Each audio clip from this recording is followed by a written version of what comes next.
এই রে, এই অবেলায় আবার আকাশে মেঘ করলো। না না, বেশ ভালোই মেঘ করেছে। এই ফাঁকা মাঠের ভেতরে থাকা যাবে না।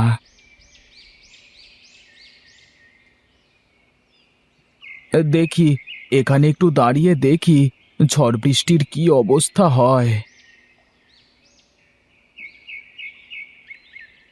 কি রে দাদা, এখানে দাঁড়ালি কেন? দেখতে পাচ্ছিস না আকাশে কি মেঘ করেছে? দাঁড়ালাম যে, দেখি বৃষ্টি নামে নাকি দেখি। ওইদিকে তাকিয়ে দেখ, ঝড় শুরু হয়ে গেছে। এখানে দাঁড়িয়ে থাকিস নে, চল বাড়ির দিকে চল। বেশ বেশ, তুই যা, আমি এক্ষুনি আসছি। কি মেঘ করেছে, আর কি ঝড়! মানুষটা যে এখনো বাড়ি ফিরলো না। কে জানে কোথায় কিভাবে আছে। ঠাকুরপো তো চলে আসলো, কিন্তু তেনার তো কোনো খোঁজ খবর নেই। এই মানুষটাকে নিয়ে আমার যত চিন্তা।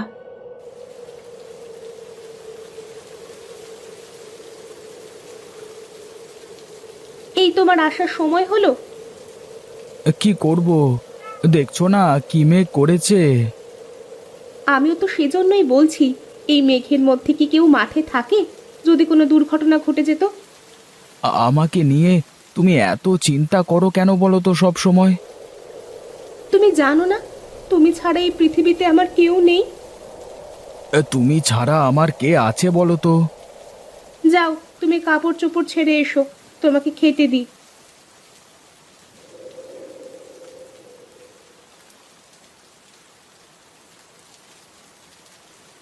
বাহ, খুব সুন্দর লাগছে তো তোমাকে।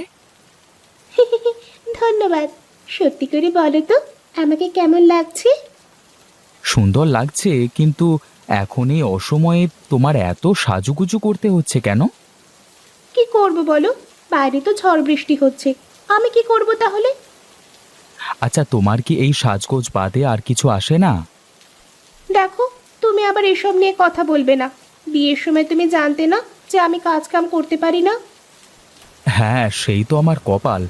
আগে কি আর জানতাম যে তুমি কখনো ভালো হবে না? কি কি বললে তুমি? আমি ভালো না, আমি খারাপ? এই তো, এই একটা কাজই তো পারো, কিছু বলতে না বলতেই চোখ দিয়ে পানি ফেলতে। ধুর, ভালো লাগে না কিছুই। আরে গণেশ যে, কি খবর তোর? এদিকে আয় একটু। আমাকে ডাকছো দাদা? হ্যাঁ রে, তোকেই ডাকছি। একবার আয় তো এইদিকে, শুনে যা।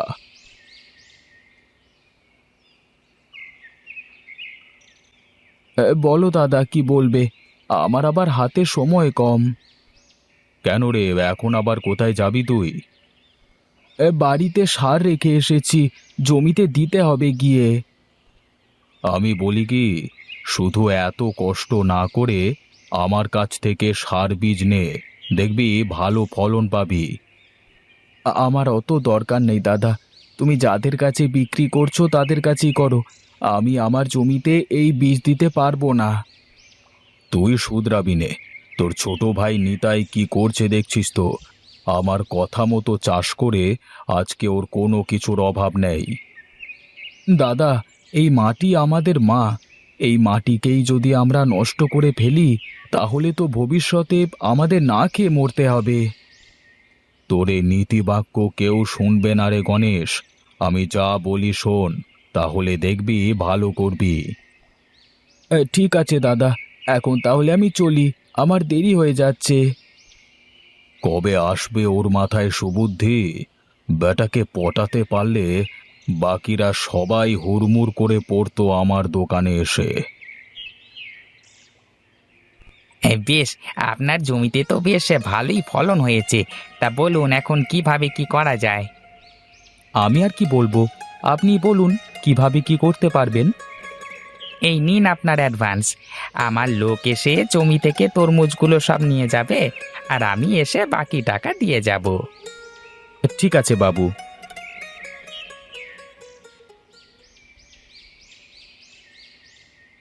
বাবু, আগে আমি বলছিলাম যে আমার জমির ফলগুলো নেন না।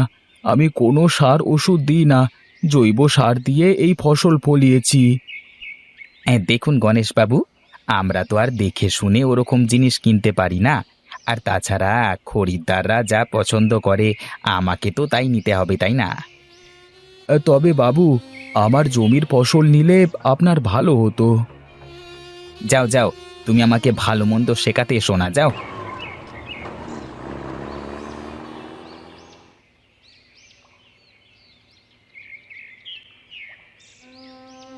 কি গো, তোমার মুখ এমন শুকনো লাগছে কেন?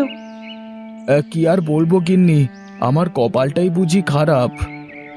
কি হয়েছে, এ কথা বলছো হঠাৎ? এত কষ্ট করে ফসল ফলাই, তাও কেউ নিতে চায় না। সবাই বলে আমার ফসলের নাকি মান ভালো না। আচ্ছা, তুমিও তো জমিতে অন্য সবার মতো চাষ করতে পারো। হ্যাঁ পারি, কিন্তু তা করলে যে ওদের মধ্যে আর আমার মধ্যে কোনো পার্থক্য থাকবে না। পার্থক্য রেখেই বা কি লাভ? সেই তো কষ্টে দিনপাত করতে হয় আমাদের। বুঝি গিন্নি, আমিও বুঝি। রূপা সব সময় দামি দামি শাড়ি গহনা পরে, আর আমি তোমাকে দুমুঠো ভাত আর একটা শাড়িও কিনে দিতে পারি না ঠিক মতো। কেন, তাতে কি হয়েছে? আমি কি কখনো কিছু বলেছি তোমাকে তার জন্য? তুমি না বললেও তো আমি অনেক কিছুই বুঝতে পারি। আমারও তো ইচ্ছে হয় তোমাকে কিছু দিতে। তুমি এত ভেঙে পড়ো না তো, দেখবে একদিন সব ঠিক হয়ে যাবে। তাই যেন হয় গো, কে জানে কবে এর থেকে মুক্তি পাবো। বাবু, আপনি আর ট্রাকে কি এগুলো? কি আর হবে, এগুলো আপনার ক্ষেতের ফসল। ওপরে দেখতে তো খুব ভালোই দেখা যাচ্ছে, কিন্তু ভেতরে একদম যাচ্ছে তাই। কি বলেন কি এসব আপনি? কি বলছি না, ঠিকই বলছি। বিশ্বাস না হলে দেখুন, আপনি নিজের চোখে দেখুন। দেখুন একবার, এটা কি? দেখুন, এটা তো আর আমি জানি না। আর তাছাড়া তো আপনারা সব দেখে শুনিয়ে নিলেন। অত কিছু বুঝি না। আমার সব টাকা ফেরত দিতে হবে আপনাকে এক্ষুনি। আর তা না হলে আমি লোকাল থানায় আপনার নামে ঠকবাজির মামলা করব। ওগো, উনি কি বলছে? আমার তো কিছুই মাথায় ঢুকছে না। দেখুন, এমন কিছু করবেন না। আর এই নিন আপনার টাকা। ওগো, আমার নতুন গয়না কেনা হবে না তাহলে? হ্যাঁ হবে তো। গহনা কেন, তোমার জন্য আমি হীরের টুকরো কিনে আনবো। এখন কিভাবে দুবেলা ভাত জোটাবো তাই ভেবে পাচ্ছি নে। চলো চলো, ঘরে চলো।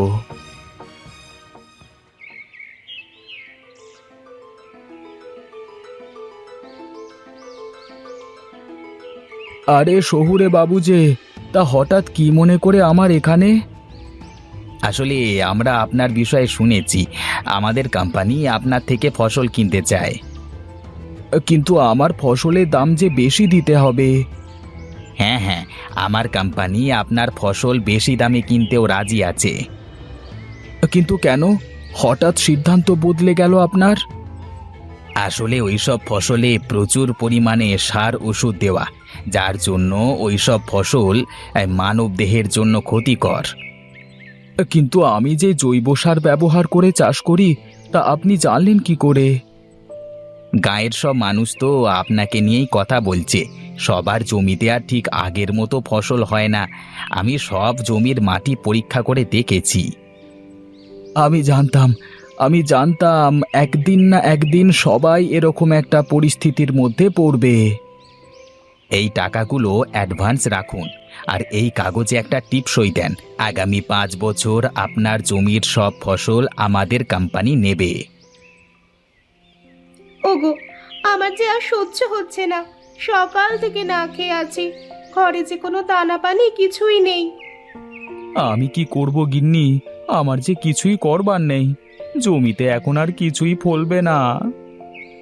এখন তাহলে আমাদের কি হবে? আমরা কিভাবে বাঁচবো? দাদা তুমি, বৌদি তো তোমরা? হ্যাঁ ঠাকুরপো, আমরা। আজ যদি তুমি তোমার দাদার কথা শুনতে, তাহলে হয়তো এই দিন দেখতে হতো না। আমাকে তুমি মাফ করে দাও দাদা। পাগল ছেলে, শোন, মাটি হলো আমাদের মায়ের মতো। তাই তো মাটিতে এসব বিষাক্ত পদার্থ দিলে মাটি নষ্ট হয়ে যায়, যার ফলে একসময় মাটি ফসল দেওয়ার ক্ষমতা হারিয়ে ফেলে। এখন থেকে আমি তোমার কথা মতো চলবো দাদা।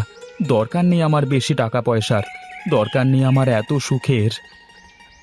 সুখের জন্য টাকা পয়সা লাগে না রে পাগল, মনের সুখই যে আসল সুখ। এই যে দেখছিস না, তোর বৌদি আমার সাথে না খেয়ে থেকেও কেমন সুখী। আমাকে তুমি ক্ষমা করো বৌদি, আমি না জেনে না বুঝে তোমার সাথে অনেক সময় খারাপ ব্যবহার করেছি। আমি কিছু মনে করিনি। আর তুই তো আমার বোনের মতো, আমার তো বোন নেই, থাকলে হয়তো তোর মতোই হতো। তুমি আমাকে বোন বললে দিদি? হ্যাঁ, এখন নে, এই খাবারগুলো খেয়ে নে। সবাই শুনুন, এখন থেকে আমরা আর কোনো সার কীটনাশক জমিতে দেব না, আর আমরা আমাদের মাটিকে নষ্ট করব না। সবাই শুনুন, আপনারা জৈব সার ব্যবহার করে চাষ করুন, দেখবেন ফলন একটু কম হলেও ওই জমি সারা জীবন আপনাকে ফসল দিয়ে যাবে। আজ আমি সত্যি বুঝতে পেরেছি যে আমরা কি ভুল করেছি। আসুন, আমরা সবাই সার কীটনাশককে না বলে জৈব সার ব্যবহার করি, মাটি ও পরিবেশ দুটোকেই ভালো রাখি, সুন্দর সুস্থ জীবন গড়ে তুলি। না, শেষমেশ এই বেটা গণেশ আমার ব্যবসার 12টা বাজিয়েই ছাড়ল। যাই দেখি অন্য কিছু ব্যবস্থা করা যায় কিনা।